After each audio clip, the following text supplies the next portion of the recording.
নবী করিম সাল্লাল্লাহু আলাইহি সাল্লাম প্রায় নামাজেই পড়তেন আল্লাহুম্মা হাসিবনি হিসাবান ইয়াসিরা। এর অর্থ হলো, আল্লাহ আমাদের হিসাবকে সহজ করে দাও। একদিন হজরত আয়েশা রাদিয়াল্লাহু তাআলা আনহা নবী করিম সাল্লাল্লাহু আলাইহি সাল্লামকে নামাজের মধ্যে এই দোয়াটি পড়তে দেখলেন।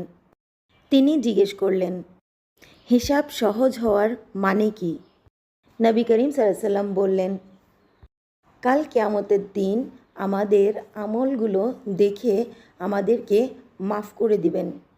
আল্লাহ যদি কোনো মানুষের হিসাব নিতে শুরু করে দেন, তাহলে মানুষটি কঠিন পরিস্থিতিতে পড়ে যেতে পারে।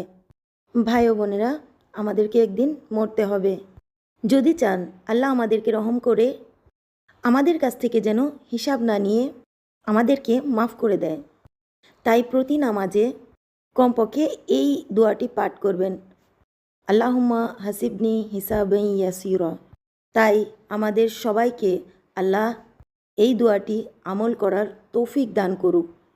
ভিডিওটি শেয়ার করে সবাইকে জানিয়ে দিন, যাতে সবাই এই দোয়াটি বেশি বেশি আমল করতে পারে, আর হাসরে আমরা আমাদের হিসাবকে সহজ করে দিয়ে আমাদেরকে জান্নাতে প্রবেশ করে দিতে পারে। আমিন সুমা আমিন ইয়া রাব্বিল আলামিন। সবাইকে আল্লাহ হাফিজ।